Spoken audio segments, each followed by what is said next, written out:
In this example, the Place Points feature is used to create borders in sloping surfaces.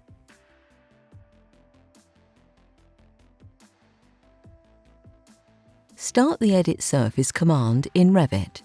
Set the elevation on the boundary point, in this case 6.4. Click Finish.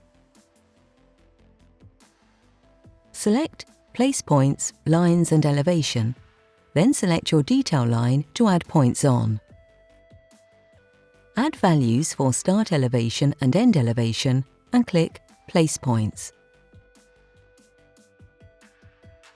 You'll now have your detail line on correct elevation in your model.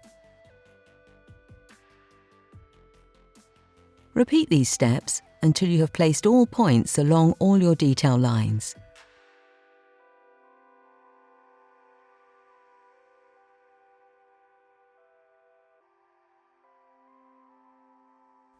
You can view the result in 3D as black lines on top and bottom elevation. You can also check the section view for the profile on the new Toposurface.